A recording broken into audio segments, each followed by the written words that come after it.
بسم الله الرحمن الرحیم. زما نوم انعام الله مهرابي دی. یو ځل بیا تاسو ته زموږ د جبر درسونه د لړۍ دریم درس ته ښه راغلاست وایم. مخکې له دې چې موږ خپل دریم درس شروع کړو، ما تاسو ته په تیر مثال کې یو سوال درکړی و، هغه به راسو اول به هغه سوال حل کړو. موږ ته شپږ جلا جلا عددونه راکړي دي او موږ ته وایي دغه شپږ عددونه سره جمع کړئ او په اخر کې حاصل ولیکئ چې حاصل یې څو کېږي. ما تاسو د جمع په درس کې دوې طریقې درښولې وې چې یوه هم دودیزه یا کنونشنل طریقه وه او دوهم هم نویډیک طریقه وه. رابسو دواړو طریقو باندې بیا حل کړو. د دې لپاره چې موږ جمع شروع کړو، موږ اول یو قانون درلود چې هغه دا و چې موږ هر عدد باید سر پر سر سره ولیکو، عددونه د ارزښت پر حساب باندې سر پر سر سره ولیکو. نو راځو اته د 20 په خانه کې دي، 4 د لسیز په خانه کې او یو هم د سلیس په خانه کې دي. دغه رقم 5 د 20 په خانه کې دي، 3 د لسیز په خانه کې دي، 4 د سلیس په خانه کې دي، 6 د 20 په خانه کې دي، 8 د لسیز په خانه کې دي، 4 د 20 په خانه کې دي، 8 د 20 په خانه کې دي، 0 د لسیز په خانه کې دي، 9 د سلیس په خانه کې دي او یو هم د 20 په خانه کې دي. دغه رقم ټول د ارزښت پر حساب باندې سر پر سر لیکو او دلته د جمع علامه ورکوو چې یعنې دغه سوال کې موږ جمع کوو. رابسو د دودیزه طریقه باندې بیا اول حل کوو.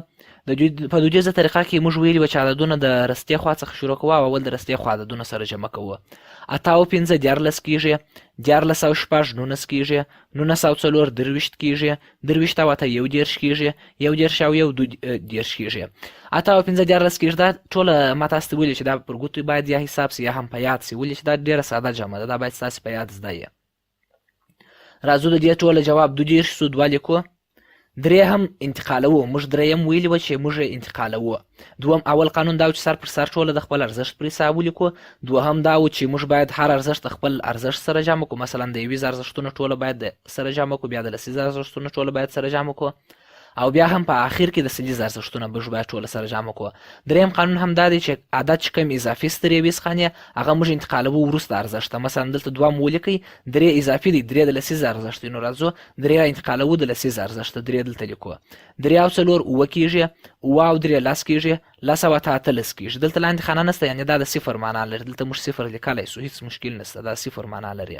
3 او 4 9 9 او 3 10 10 او 8 18 18 او 0 18 18 او 0 18 18 او 0 18. ما تاسو ته ویل چې صفر سره عدد جمع کړو بیرته هغه عدد کېږي.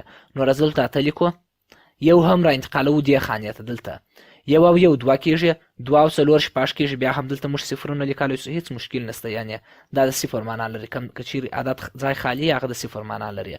6 او 0 0، 6 او 0 0، 6 او 9 14 14 او 0 14. دلته 14 لیکو.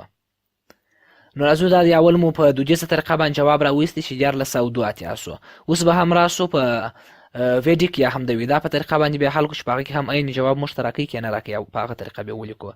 1 4 8 4 3 5 8 6 4 8 0 9 1. بیا هم ټول ارزښتونه د ارزښت ټول عددونه هم د ارزښت پر اساس سر پر سر سره ولیکل.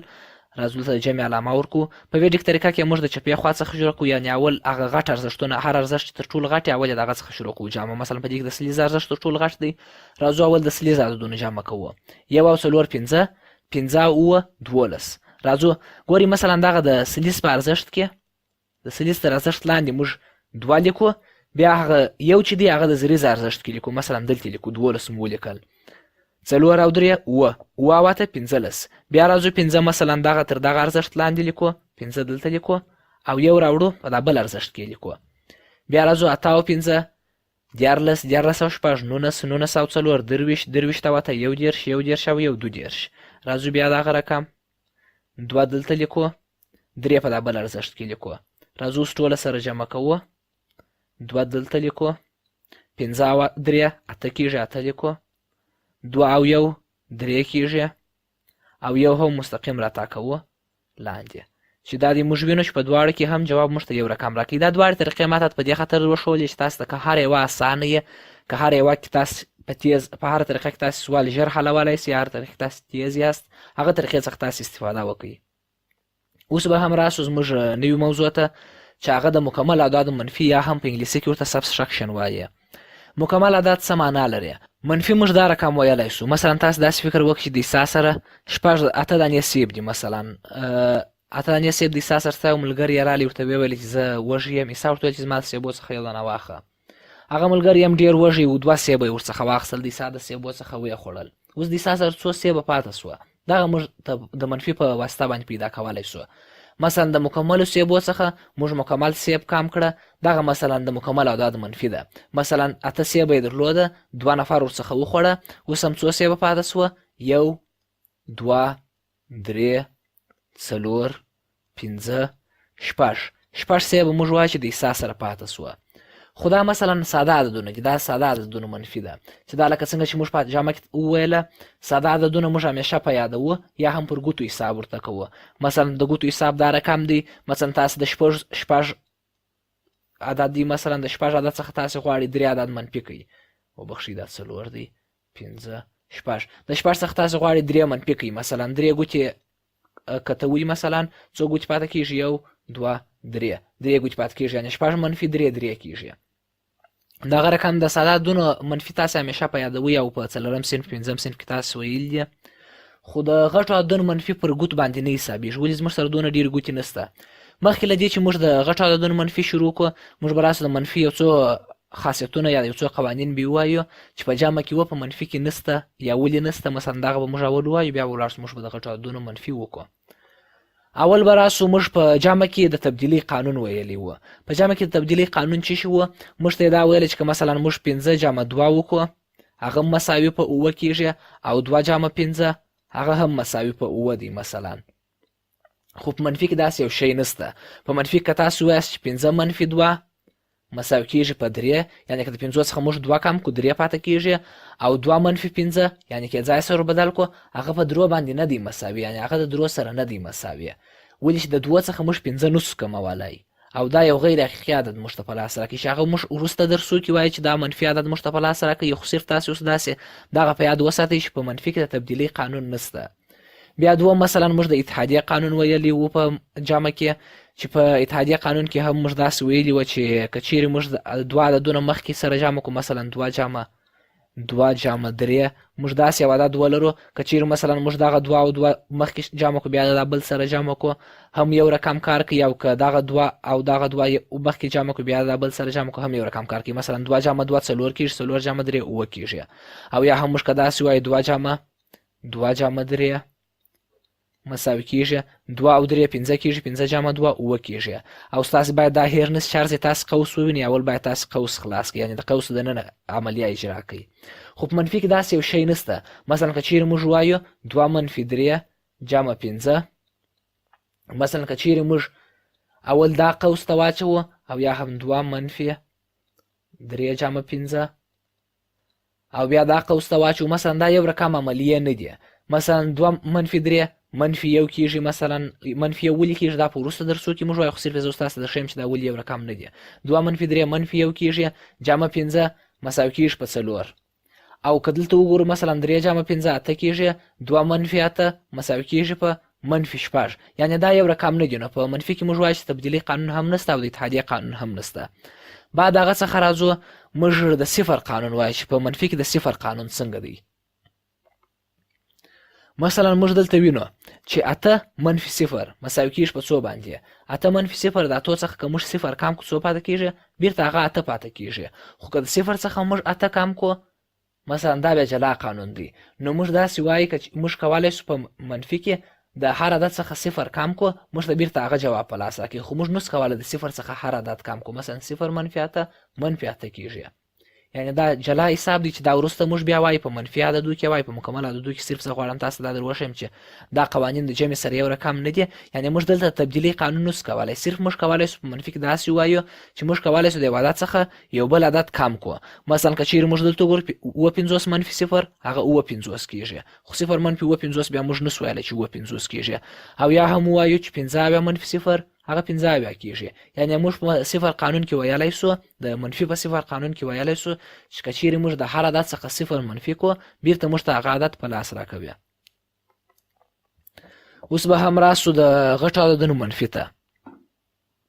مثلا موږ ته دغه سوال راکړی دی، مثلا 2 غټ عددونه موږ ته راکړي دي، د 948 څخه 3 کم کړئ 100 پاته کېږي. موږ نسو کولی چې دا په یاد کړو. بیخي که غټو عددونو په یادول موږ شروع کړو په میلیوناو عددونه شته چې یعنې موږ نسو کولی په یاد یې کړو. نو د هغه دپاره موږ عملیه لرو. څنګه کولی سو دا په یاد کړو؟ موږ خپله طریقه لرو. نو اول راځو مثلا د غټو د عددونو منفي دپاره موږ باید چی وکړو. اول موږ ته وایي غټ عدد لوړ او کوچنی عدد کښته ولیکئ. په جمع کې موږ ته هېڅ فرق یې نه درلود چې کوچنی عدد لوړ لیکو، غټ عدد لوړ لیکو، کم عدد کښته لیکو، هېڅ فرق یې نه درلود، ولې چې په جمع کې تبدیلي قانون و. خو دلته موږ تبدیلي قانون نه لرو، نو همیشه باید موږ چی وکړو، غټ عدد لوړ ولیکو، کوچنی عدد کښته ولیکو. نو راځو موږ اول لکه په جمع کې چې ما څنګه تاسو ته ویله ما یو جدول اماده کړی و، هغه رقم یو جدول هم دلته هم اماده کړی دی. خو مثلا موږ چې په جمع کول موږ دلته د جمع عملیه درلوده، خو په منفي کې موږ دلته د منفي عملیه لرو. راځو وروسته غټ عدد لوړ لیکو، هر عدد د خپل ارزښت پر حساب لیکو. 8 د 20 په خانه کې دی، د 20 په خانه کې لیکو. 4 د لسیز په خانه کې دی، د لسیز په خانه کې لیکو. 9 د سلیس په خانه کې دی، د سلیس په خانه کې لیکو. بیا راځو کوچنی عدد کښته لیکو. 3 د 20 په خانه کې دی، د 20 په خانه کې لیکو. 9 د لسیز په خانه کې دی، د لسیز په خانه کې لیکو. بیا دوهم موږ ته چی وایي، وایي هر ارزښت یو د بل څخه منفي کړئ. یعنې موږ ته نه وایي چې هر عدد چې غواړئ تاسې منفي کړئ، دغه 4 څخه موږ دا 3 نسو منفي کولی. هر ارزښت باید د خپل ارزښت څخه منفي سي. مثلا د 20 څخه موږ 20 منفي کوو، د لسیز څخه لسیز منفي کوو، د سلیز څخه سلیز منفي کوو. نو راځو د 8 څخه 3 کموو. اول د 8 څخه چې موږ 3 کم کړو څو پاته کېږي؟ مثلا تاسو فکر وکړئ چې ستاسو سره 8 شیان شته، 1 2 3 4 5 6 7 8. ستاسو سره مثلا 8 دانې شیان شته، هر شی چې بولئ. مثلا ستاسو سره 8 دانې لرګیان شته، مثلا تاسو 3 لرګي ورڅخه کم کړه، 1 لرګی مو کم کړئ دا دی ورڅخه، 2 لرګی مو ورڅخه کم کړه، مثلا 3 لرګی مو ورڅخه کم کړه. زموږ سره څو پاته سوه؟ 1 2 3 4 5. زموږ سره 5 پاته سوه. نو راځو دلته 5 لیکو. بیا وروسته راځو د لسیز ارزښت څخه لسیز کموو. د 4 څخه موږ غواړو 9 کم کړو، خو موږ دلته ګورو چې 4 تر 9 کوچنی عدد دی، نو موږ نسو کولی 4 څخه 9 کم کړو. نو د هغه لپاره موږ باید څه وکړو؟ موږ راځو دریم قانون ته چې هغه د عددونو پورول دی. یعنې څه دی د عددونو پورول؟ موږ د سلیز د خانې څخه یو عدد پوروو، د لسیز خانې ته یې راوړو هغه عدد. هغه موږ څنګه پوروو؟ د دې څخه مثلا دغه عدد نه دی، د دغه عدد څخه یو عدد کموو. مثلا دلته څو لیکو؟ 8 لیکو. دلته 8 لیکو. موږ یو عدد یې پوروو، راوړو یې دلته، چې دا څو کېږي باره؟ 14 کېږي. په څه خاطر دا 14 کېږي؟ ولې چې موږ د سلیز څخه کوم عدد چې موږ پوروو هغه دلته په کم شکل راځي، یعنې د لسو په شکل راځي. ولې چې دلته د لسیز په خانه کې دی تر ده 10 ارزښت غټ دی، یعنې 10 لسیزه یو سلیز کېږي. نو موږ که یو سلیز دلته راوړو 10 لسیزه کېږي، او 4 لسیزه موږ دلته لرو چې هغه 4 هم ورسره جمع کړو، د عبارت څو کېږي؟ 14 کېږي. اوس نو 14 منفي 9 مساوي کېږي په 9 باندې. او په آخر کې دا تور لاندې کم عدد نسته چې موږ ورڅخه منفي کړو، دغه نه نور نه دي پاته، ولې چې د دې څخه موږ یو پور کړي و 8 پاته سوه، نو هغه 8 راوړو کښته. یعنې موږ اوس ویلی سو که چیرې موږ د 948 څخه 3 کم کړو 815 پاته کېږي.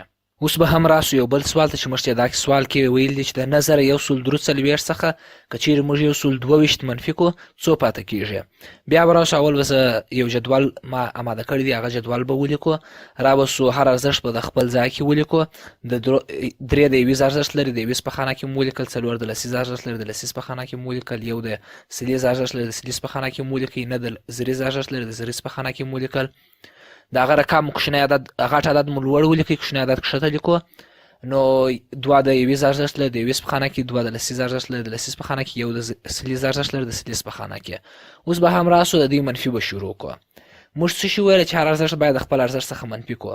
نو راځو د 3 څخه که چیرې موږ 2 کم کړو، مثلا دا د 3 لرګي موږ لرو، 3 1 مو ورڅخه کم کړئ، 2 مو ورڅخه کم کړئ، څو پاته سوه؟ 1 پاته سوه. نو راځو لاندې څه لیکو؟ 1 لیکو.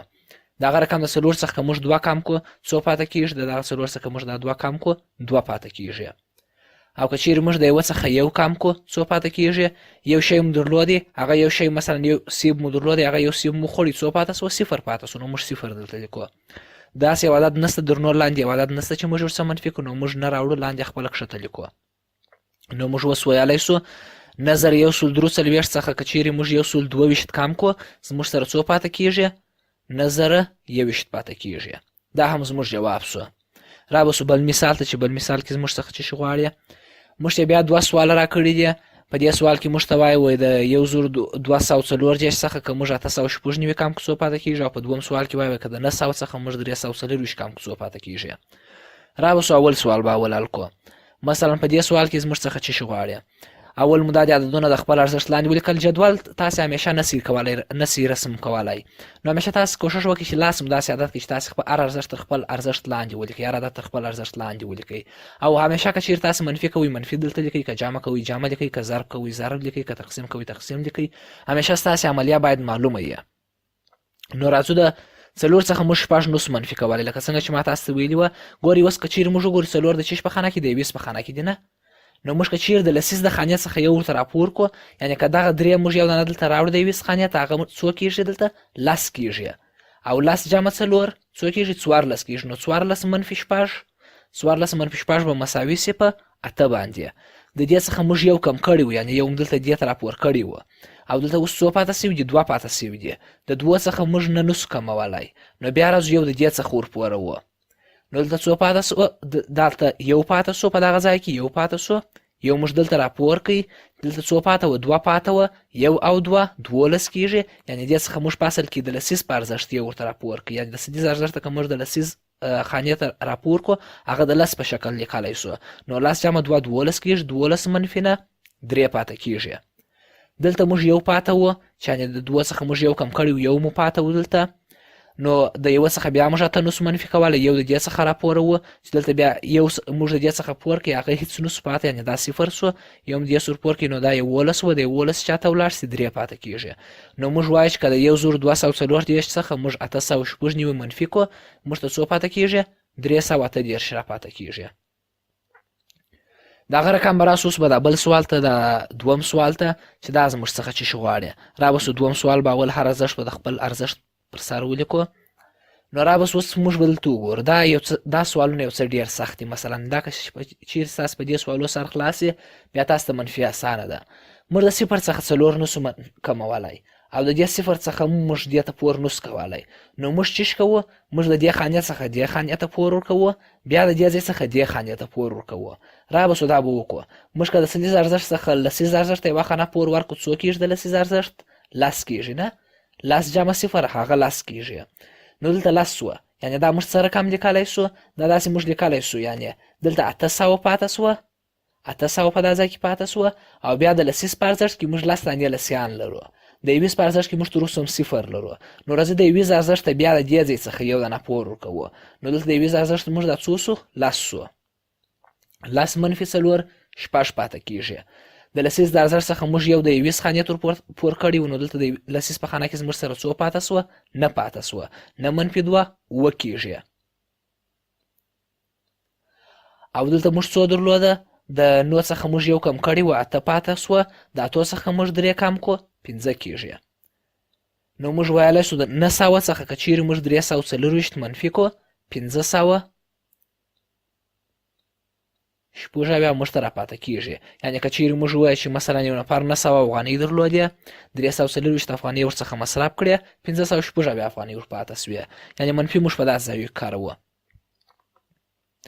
اوس به هم راسو عین سوال به په یوه بله طریقه زه تاسو ته در وښیم چې هغه طریقه اسانه ده، او ستاسې که چیرې مثلا سر نه په خلاصېږي، تاسو غواړئ منفي په یاد زده کړئ، مثلا منطق یې په یاد کړئ، تاسو د منفي طریقه په یاد زده کړئ، د هغه دپاره به زه تاسو یو بله طریقه در وښیم. هغه طریقه څه رقم ده؟ مثلا تاسو نه غواړئ د دې څخه یو عدد پور کړئ، یا په پور سر نه خلاصېږي، تاسو چیش کوئ همیشه داسې حساب ورته کوئ، د 6 سره که موږ څو جمع کړو 10 کېږي، د 6 سره که موږ 4 جمع کړو 10 کېږي، یعنې 6 جمع 4 مساوي کېږي په 10 باندې. نو دغه 4 تاسې راخلئ، د دې پر سر چې هر عدد لیکلی یې، مثلا د 6 پر سر که هر عدد لیکلی، دغه 4 او دغه عدد سره جمع کوئ، یعنې 4 او 4 څو کېږي 8 کېږي. نو تاسې لاندې چیش لیکئ 8 لیکئ. د وروستني عدد څخه بیا یو کموئ، کله چې تاسو دا وکړئ د وروستني عدد څخه یو کم کړئ، نو دلته څو سوه 2 پاته سوه، د درو پر ځای دلته 2 سوه.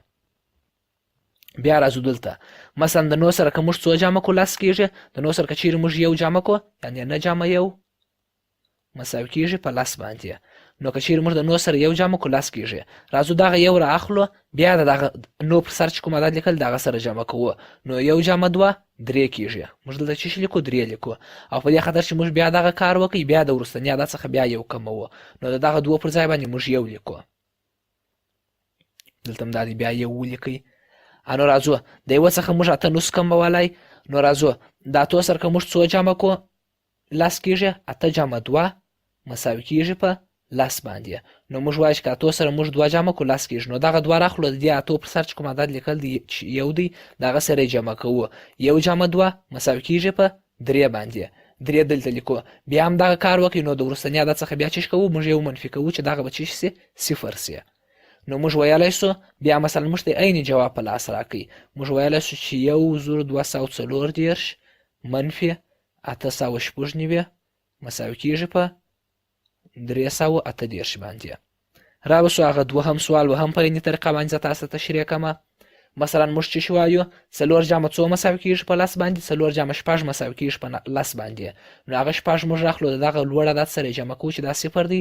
0 سره که موږ 6 جمع کړو هغه 6 کېږي. نو 6 لاندې لیکو. راځو د دې څخه یو عدد کموو.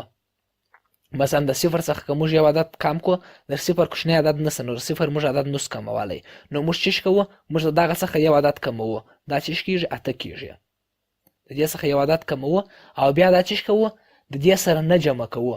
مثلا یا داسې که چیرې موږ داسې حساب وکړو 0 1 2 3 4 5 6 7 8 9. که موږ عددونه پر دې حساب ولیکو مثلا دا 0 اخري عدد دی. موږ د دې څخه یو کم کړئ دا نو پر ځای موږ 8 ولیکل.